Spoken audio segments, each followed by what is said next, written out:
Nicole and Chris. Magandang araw po sa inyong dalawa. Pakitago niyong mabuti ang aking pagkatao sa pangalang Myla. Sensitibo po kasi ang sulat ko at hindi pwedeng may makaalam kung sino talaga ako. I am 30 years old at nag-asawa na po ako noong 18 years old pa lang, pero hanggang ngayon, hindi pa pinapalad na magkaanak. Isa po akong solid na tambalanista since 2009. Kahit ang dami ng mga bagong DJs na parang kabuting nagsusulputan sa paligid, kayong dalawa pa din ang paborito ko at ang the best para sa akin. Sumulat ako para humingi ng payo at sa mga kapwa ko tambalanista na nakatutok, huwag niyo po akong pamarisan. Mahal ko ang asawa ko, pero ramdam ko na mas mahal niya ako. Sa aming dalawa, siya talaga yung mas nagmamahal. Komportable naman ang buhay namin. May sarili kaming bahay at marami-rami nang naipundar na gamit. Malapit kami sa pinsan niyang o malapit kami sa pinsan niyang lalaki. Palibhasa'y OFW ang asawa, palagi namin nakakasama ang pinsan niya.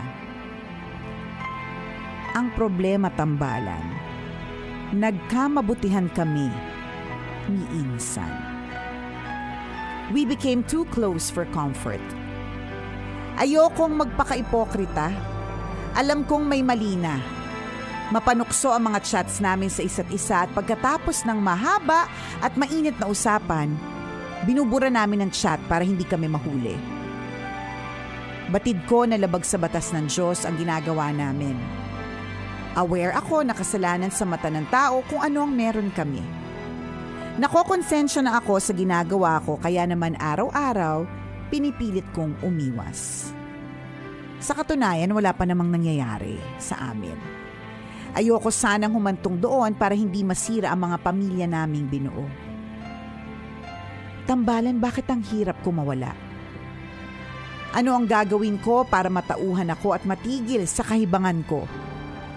Nangyari na ba sa inyo ni Chuper? Ano ba to? Talagang gusto niyo pang mag-splok kami ng mga kasalanan namin, ha? Nandadamay ka pa, ha? Nandadamay ka pa. Ikaw etong bawas ligtas point sa langit. Nandadamay ka pa?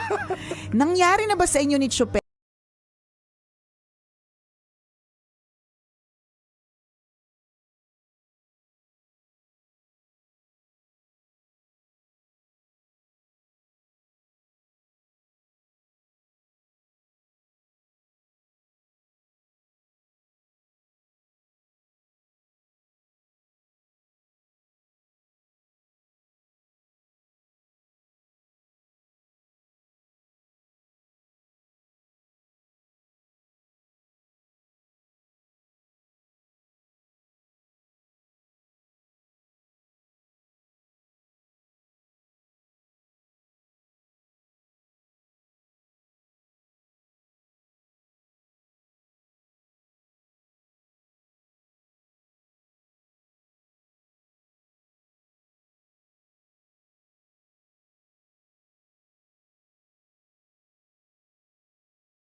Hanap ka ng damay, gusto mo may kakampi ka rin, gusto mo, normal lang pala. Hindi, actually, normal lang na, normal meaning, yung tukso is everywhere. Nangyayari talaga yan.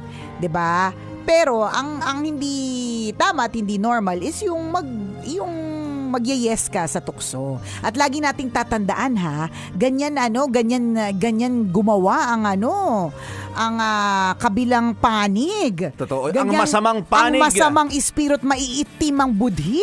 Ganyan ang nila. Never ka namang, saan ka nakakita ng temptress? Or saan ka nakakita ng nanunukso na ang laki-laki po ng puson. Parang wala pa akong alam, di ba? Unless weakness niya ang puson. Talaga. Correct. Yun ang gagawin ng masamang panig na gawing panukso para sa iyo. Yung diba? Mapupuson. Yan. Kasi nga, tama ka partner. Tama ka. Di ba? Kasi may isip natin lagi kapag ka mapanukso, parang sexy, kaakit-akit. Di ba? Yun talagang ganun naman yung itsurahan ng temptress. Pero totoo nga, tama ka partner. Ang temptation ay depende din sa kung paano at saan ka natutukso. 'Di ba? Maaaring may sexing babae or talagang puro abs na lalaki na nagpapakitang gilas sa iyo or tumutukso sa iyo pero hindi naman talaga yan yung type mo. 'Di ba? So talagang walang tuksuhang magaganap, 'di ba? Pero ang mga type mo talaga pusunin, talagang weakness mo may stretch marks. Yung mga babae mabuhok ang kilikili. Correct. Yung mga type mo, yung mga braso na mga hamon ng away, di ba? Uy, may gano'n na. May kakilala kong gano'n na. Kanya-kanya naman yan. At kaya kanya-kanya. At kapag nakamit sila ng gano'n, talaga natutunaw sila, lumalambot sila, ganyan. So, ganyan po yung tukso. That's the whole purpose of it. Na gumawa ka ng hindi maganda. Di ba? Lagi nating sinasabi yon. Ano ang purpose ng kabilang panig, ng masamang panig, di ba? Steal, kill, and destroy. Yes. Diba? Yun ang talagang purpose niya. 3 bagay. May nakawin. No? So, ang nananakawin niya is yung magandang relasyon, yung magandang takbo ng pag-iisip, papatayin niya yung relationship nila o de-destroy niya yung relationship. Ganyan. Steal, kill, and destroy. Yan yung kanyang pinaka number 1 na gustong gawin. Diba? At kapag ka nag-give in ka sa tukso, you're really giving in to the devil. Gusto mo yon? At sasabihin ko talaga sa'yo, pagpatuloy mo yan, yung mga sabi mo, actually, wala pa namang nagaganap. So, alam mo yung papunta pa tayo doon. Or ano parang ito? May plano ka pa eh. Pwedeng may plano, partner. Or, gina-justify mo na okay lang kasi hindi, hanggang chat lang naman din lahat. Hindi Diyan nagsisimula din talaga yung mga ganyan. 'Di ba? Yung sa pa-chat-chat, yung intention ba? May intention ka na hindi maganda. Diyan na yun, kasalanan na talaga yan. So, nako, sinasabi ko sa'yo, isang araw talaga, delicates na si Satanas kasi may papalit na. Charot. Hoy, grabe naman. Sabi ni Myla, grabe naman kayo sa amin. Wala kang naganap eh. Kapalit agad ni Satanas. Charot. Hindi naman for all hindi yun. Naman. Para sa lahat ng for mga... everyone. Anong tawag dito? Nag-give in sa tukso. Diba? Hindi lang naman ikaw. Charot. Hindi. Sinasabi natin, nalulungkot po yung ating mga guardian angels kapag yung bang, ako na-imagine ko talaga partner, diba sinabi ko na to, para siyang spiritual battle. So kunyari, ang imagination ko talaga dyan, alam mo, lawak na imagination ko talaga, nakakaloka. Ang imagination ko dyan, nandun kasi sitwasyon, okay? Syempre, talagang yung kabilang panig, ang kaya nga spiritual battle sa spiritual realm, diba? Sa world nila, kung ano man yan. Talaga sila, naglalaban talaga sila. Ay, hindi, i-feed ko siya ng ganito. Diba? Okay lang yan, kasi yung mister mo naman, hindi mas mahal ka kesa mahal mo siya. Diba, isipin mo yun, mahal na mahal ka, may problema ka pa, diba? Diba? Nakakaloka yung mahal na mahal ka, tapos problemado ka dun, mas mahal niya kasi ko, ayan, magpapatukso ko sa... Bakit? May something. Medyo naiinis ako, Myla, ha? Bigla ko na-realize, kakairita ka pala. O kahit sinabi mo kami pa rin ang the best na tambalanisa. Hindi nabubura, tambalan, diba? Hindi nabubura dito yung kasalanan mo. Kahit diba? inunahan mo kami ng ganong statement, correct, feeling diba? mo papanig kami sa ginagawa mo at makakahanap ka ng kakampi kaya nagtanong ka pa sa amin. Yan, diba? To find validation or confirmation na tama ang ginagawa mo. Ay, sorry ka. Sasabihin namin sa'yo, maling-mali yan. Correct. Diba? Parang ngayon ko lang, it dawned on me, partner, na ang issue niya is actually mas mahal niya ako kaysa mahal ko siya. Gets ko naman yun, diba? Pero hindi ko maintindihan dito, mahal na mahal ka ng tao, tapos ganyan ka. Bakit ka ganun, Myla? Samantalang yung iba, hayok na magka-jowa, di ba? Love life na sila. Di ba? Kung ano balat na ang pinapakita nila sa Instagram Reels at sa TikTok, di ba? Hindi pa magka-jowa. Tapos ikaw, mahal na mahal ka, tapos may ganyan ka. Diba? So yun na nga, na-imagine ko din sa spiritual realm or world, di ba? Naglalaban yung good and evil. So, si evil talagang, hindi. Ano talaga, may pagkukulang yung mister mo. Tapos yung good, di ba? Parang, hindi, wag kang gumawa ng masama. Imaginein mo kung nilamon ng masama yung mabuti. Ang lungkot, di ba? Ang itim-itim na ng singit mong, itim pa ng budhi mo. Charot. Huwag tayo masyadong consistent. Oo, di ba? May sitwasyong ginagamitan ng consistency. Yung mo itim yun? na singit at itim ng budhi, huwag natin pagsamahin. Wag natin alam ko naman gusto mong consistent ka, pero wag doon sa part na yon, 'di ba? 'Di ba parang imagine mo, parang 'di ba, parang nilamon nung kadiliman yung liwanag, parang ang lungkot noon, 'di ba? Agree Wag ako mo doon. hayaan. Sobrang sa mundong ito mga kaibigan, temptation is everywhere. Sa true. So palakasan po ito ng guardian angel, 'di ba? Lagi nating tawagin yung guardian angel natin kung naniniwala ka sa guardian angel. Kung kanino mga, 'di ba, force ka naniniwala, sa mabuting force ka naniniwala. Tama. Lagi mo siyang tatawagin para gabayan ka at para hindi ka mag-give in sa temptation. Sa true. Delikado kung tutuusin, ang ganda ng ang ganda ng story ng buhay mo. 'Di ba? Sinisira mo lang dahil pumapayag ka sa gusto ng tukso, Tama. sa gusto ng masama, sa gusto ng demonyo. Correct. 'Di ba? Pakonti-konti iniisa-isa ka na hindi mo namamalaya na, 'di ba? Pumapanig ka na sa kanya. Correct. Na hindi mo na malaya na normalize mo yung mali. Yes, na hindi mo namamalaya na nasisira na yung magandang takbo ng buhay Correct. mo. Na hindi mo na mamalayan. Ang daming ang daming ambag. Na hindi mo namamalayan, di ba? Ano ka na talaga, yung na-immune ka na sa kasalanan. Yes, darang ka diba? na. Hindi ka na conscious, hindi ka na aware. Correct. Na mali na pala yung ginagawa mo. Ganun yung temptation, kinokonti-konti ka niya. Yan. And always remember, yung temptation na yan, mga kaibigan, sila, tricky po sila. Yes. It's a trap. Akala natin maganda.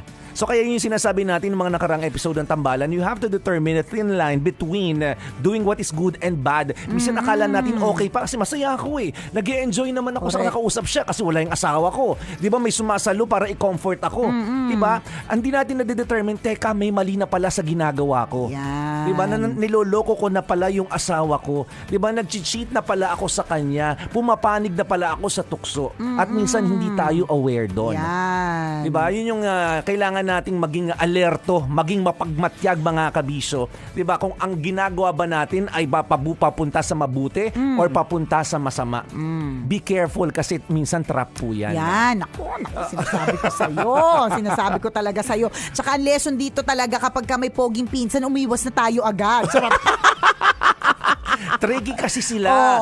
Alam ng tukso, alam ng demonyo ang kahinaan mo. Yan at doon kanya dadalihin talaga pa konti-konti.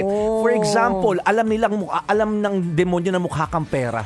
Di ba? Diyan kanya dadalihin talaga. Diyan kanya dadalihin pa konti-konti Di ba parang laging araw-araw, minuminuto ka, parang kailangan mo ng pera kahit alam mo sa sarili mo na meron ka na. At sapat naman, di ba? Diba? Sapat naman. Okay naman, nakaka-survive ka naman. Pero parang laging kulang ka sa pera. Dadalhin ka sa sugalan. Di ba? Dadalhin ka kung saan may mga transaksyon na laging malaki ang usapang pera. Yan. Mga ganon.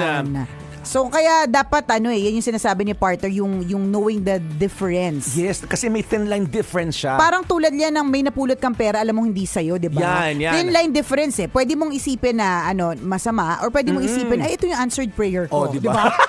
Hindi, totoo. Yun yung Correct. sinasabi nating thin line difference. Kaya dapat maging alerto. Ganyan. Maging mapagmatyag. Sa true lalo. This portion was brought to you by Aluminum Partner. So ituloy na natin sa podcast ng usapan. 'Di ba, maging alerto po tayo kasi totoo pwede nating maisip talaga ay answered prayer. Akala natin okay lang lahat. Okay lang. Pero sa totoo lang, sa true lalo, alam